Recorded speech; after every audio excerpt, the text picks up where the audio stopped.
We hear a lot today about inflation, and inflation is in the news, which leads me to ask you the question, how are you pricing your products and services? Now, it's a very good question. So one would have to ask, what's the only benefit of inflation? I've got one that I've heard quite some time ago. What is the benefit of inflation? Now, one of the biggest benefits of inflation is it allows you to live in a more expensive house each and every year without having to change your address. There you go.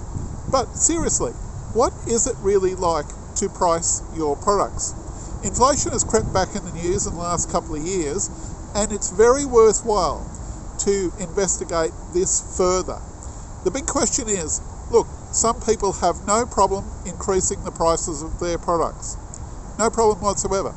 If there's a price increase, they'll just simply pass it on.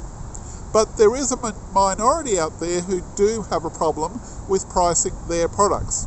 There's two things that you have to really understand about pricing your products. And I'll give it to you this way. Look, for example, I used to be in retail in my very first business, and retail simply meant that I didn't even have to worry about the pricing of my products, or very rarely consider it.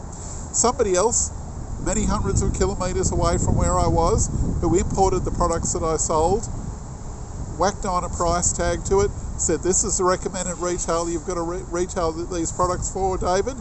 Put this price tag on it, that's a recommended retail. So I just simply did what I was told. However, I will have to say that when I left that particular retail business and went into a completely different business, what do you think I was left with? Yes, I had to make decisions myself about the pricing of my products. And that left me with a slight dilemma. You see, the issue is I simply couldn't say, okay, here's such and such a product, add 35%. See, what I had to do then was simply work out, well, what are people prepared to pay for this product, and what was I prepared to actually sell it for? And this was particularly important when I went into the seminar industry and started marketing seminars and promoting speakers, even celebrity speakers, at my events. So I really had to come to grips with this particular issue.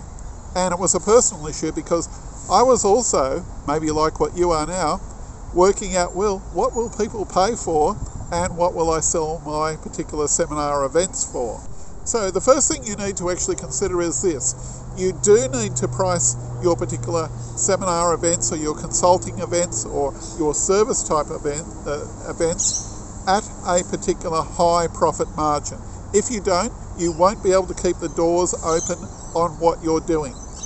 One of the rules that I had earlier on when I was doing some repair work in my first business was to simply charge 3 times the price of whatever the hourly rate was that was the highest at that time. Now that actually did work for me. And I will say this much, if you're charging a higher price than what's normal, remember, you will get a few people who will say no, but you will get a fair few people who are prepared to say yes. And it's better to lose a few people for a higher price than to actually have a low price and having to close the doors yourself. The other thing is too, is that your self-image has to move up to the value of saying, I am worth it for this particular price. You have to believe, whether you like it or not, that your product is justifiable, and either at an economic level or at a personal level, you need to say, yes, I'm willing to charge this and stick by it, rain, hail or shine. Hey, if you like what you're receiving right now through this video, please remember to like so that the video can actually get more airtime with other people that are watching it. So, what I would like to say here is this. Take a stab in the dark, take a little bit of a gamble with your particular product or service and charge that higher price that you have to charge to keep things going. You will thank yourself for it later. Sure, you might make a mistake. That's entirely possible. But who cares? Give yourself the chance to make things right and take a higher profit. There will be people out there who will be more than happy to pay a higher price because they want to see that you're going to be there the next year and the year after. So make sure that you're there for them and they are what we call your champagne clients. This is David Newton speaking. Subscribe if you want to learn more of these different business tips.